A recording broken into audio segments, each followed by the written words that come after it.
Hello everyone and welcome to our channel where we unravel the fascinating world of psychology and mental health. Today, we're diving deep into the realms of the unusual and lesser known as we explore 5 intriguing psychiatric disorders that you may have never heard of before. From a syndrome that convinces a person they're dead to another, where an individual believes their loved ones have been replaced by imposters. These disorders challenge our understanding of the human mind. We'll examine conditions that provoke extraordinary reactions to art and cases where one's own hand seems to have a mind of its own. We'll also take a look at a condition where non-food items become the object of strange cravings. Please note, this content is meant to educate and shed light on the complexity and diversity of human psychological experiences. It's not intended to diagnose or treat any conditions. If you or someone you know is dealing with mental health issues, we strongly encourage you to seek professional help. So, without further ado, let's delve into the mysterious world of these rare psychiatric conditions and expand our understanding of mental health together. Stay tuned. Cotard Syndrome, also known as walking corpse syndrome, is an uncommon and somewhat eerie psychological disorder. Individuals with this condition believe that they are dead, do not exist, are putrefying, or have lost their blood or internal organs. This may manifest as a self-reported feeling of being out of body, a sense of personal dissolution, or a conviction that one has lost their soul. The disorder is named after French neurologist Jules Cotard, who described it in the late 19th century. He noted a patient he referred to as Mademoiselle who denied the existence of parts of her body, and ultimately asserted that she did not need to eat because, in her mind, she was no longer alive. Cotard syndrome is usually associated with severe depression and psychosis. Symptoms often include intense despair and self-loathing, and the condition can be so extreme that individuals may neglect their personal health and hygiene. Sometimes it might even lead to serious risk of self-harm or suicide due to the person's belief that they are already dead. The exact cause of Cotard syndrome remains unknown. However, it is thought to be related to dysfunctions in the areas of the brain responsible for recognizing and associating emotions with faces, including one's own face. This could explain why patients with Cotard syndrome can acknowledge the presence of a living person while simultaneously denying their existence. Neuroimaging studies have suggested abnormalities in the fusiform face areas, which process facial recognition, and in the amygdala, which adds emotional significance to recognized faces.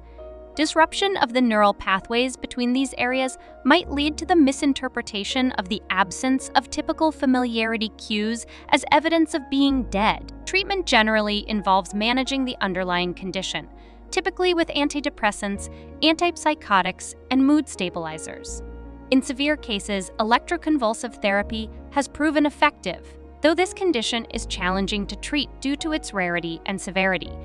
Many individuals with Cotard syndrome can lead fulfilling lives with the appropriate care. Capgras Delusion is an uncommon psychiatric disorder that involves an unusual form of delusion.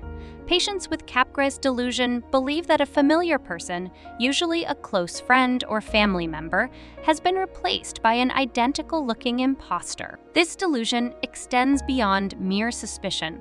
Patients are absolutely convinced of the authenticity of their perception, despite clear evidence to the contrary. This psychological phenomenon is named after French psychiatrist Joseph Capgras, who described the condition in the early 20th century. The patient he studied was a woman who insisted that her husband and other family members had been substituted by exact doubles.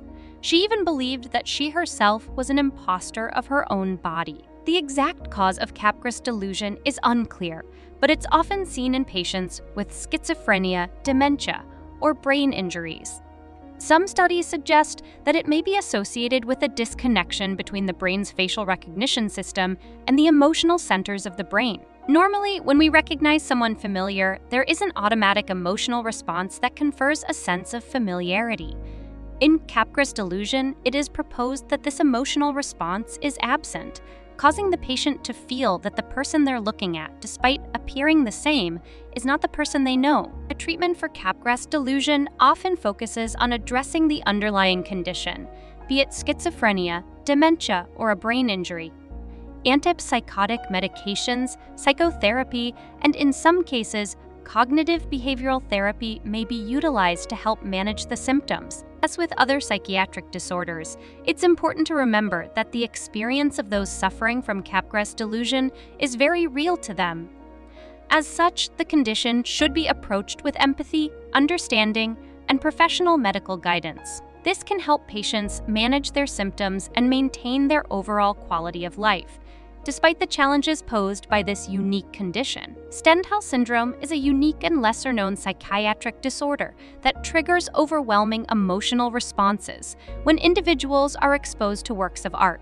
Typically, these emotional reactions are particularly intense when viewing artworks deemed exceptionally beautiful or when viewing large quantities of art in one place. The name Stendhal Syndrome is derived from the 19th century French author Henri-Marie Beyle, who used the pseudonym Stendhal.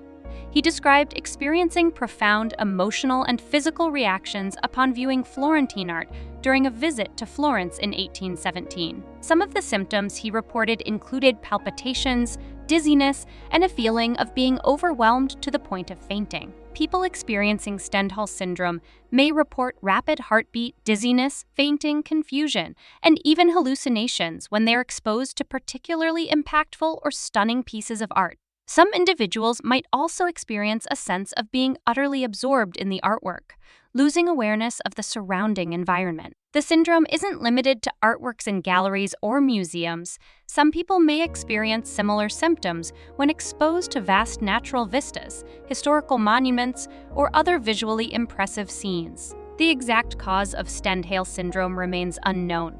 However, some theories propose that it might be related to the individual's ability to empathize profoundly with the beauty or emotional expression encapsulated within the artwork, leading to intense physiological responses. Treating Stendhal syndrome usually involves helping the affected individual manage their symptoms. This could include grounding techniques or cognitive behavioral strategies to help individuals remain connected with reality when faced with overwhelming artistic beauty. In some cases, therapeutic interventions may also involve exploring the person's perceptions of art and their emotional responses to it. Though Stendhal syndrome is uncommon and often self-limiting, understanding this unique psychological phenomenon helps shed light on the powerful impact art can have on human emotions and the psyche. Alien hand syndrome, AHS, is an unusual and extremely rare neurological disorder. AHS is characterized by an individual's hand seemingly taking on a mind of its own, performing complex motor actions without the person's intent.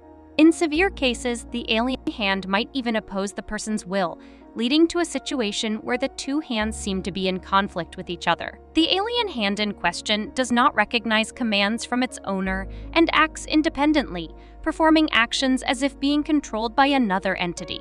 These activities can range from simple tasks such as buttoning and unbuttoning a shirt to more disturbing behaviors like hitting or choking the individual or others. Despite their hands' actions, the individual with HS maintains full sensation in the hand and can feel the movements and actions being performed. The syndrome is most often observed following brain surgeries, particularly those involving the corpus callosum, a bundle of nerve fibers connecting the two cerebral hemispheres. These procedures, known as corpus callosotomies, are sometimes necessary to treat severe cases of epilepsy. This can also occur after a stroke or other brain injuries that result in damage to the supplementary motor area, the medial frontal cortex, or the corpus callosum. From a neuroscience perspective, HS offers a fascinating glimpse into the complexity of brain networks involved in the execution and inhibition of actions. The condition illustrates how the sense of agency, the feeling of controlling our own actions, is a constructed perception that can be disrupted by brain damage. Treatment for HS is challenging, largely because the condition is so rare and there is no known cure. However, certain strategies, such as keeping the hand occupied with an object or task, can help manage the symptoms. Physical or occupational therapy might also help individuals learn to control their alien hand better. Despite the strange and sometimes distressing nature of HS, it's important to remember that individuals living with this condition can lead fulfilling lives with the right treatment and support. Pica is a psychiatric disorder characterized by an unusual craving for and consumption of non-food items. These items can range widely and may include soil, chalk, paper, soap, cloth, hair, ice, and even metal or stones. The substances consumed often have little to no nutritional value, and in some cases may be harmful or potentially fatal, leading to poisoning, infections, or intestinal blockage. Pica is most commonly recognized in children, especially those with autism or other developmental disorders. However, it's not exclusive to this demographic and can occur in adults as well. In adults, it's frequently linked to other mental health conditions like schizophrenia and obsessive-compulsive disorder. In certain cultural contexts, the consumption of specific non-food substances may be a learned behavior or ritualistic practice, rather than a sign of pica. The exact cause of pica remains unknown, though it is likely to be multifactorial.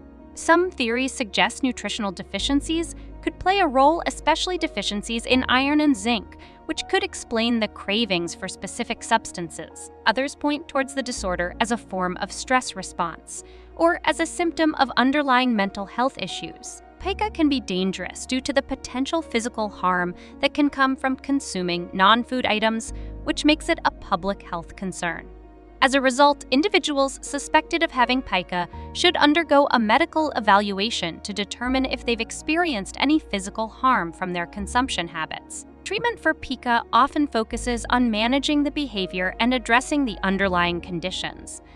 This can include nutritional supplementation if deficiencies are present, medication to treat accompanying psychiatric disorders, and behavioral interventions. The latter can include reinforcement, discrimination training between edible and non-edible substances, and self-protection procedures that prevent ingestion of non-food items. It's important to approach individuals with pica with understanding and empathy, as overcoming the disorder can be a slow and challenging process requiring professional medical and psychological intervention.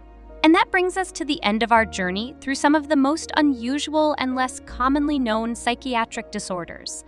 Each one of these conditions illuminates the profound complexity of the human mind and serves as a reminder of the myriad ways our brains can perceive and interact with the world around us. Remember, mental health disorders, no matter how rare or unusual, are very real and often distressing to those who experience them. If you or someone you know is struggling with mental health issues, it's important to seek help from a healthcare professional. We hope this video has been both enlightening and informative, helping to broaden your understanding of the spectrum of human mental health.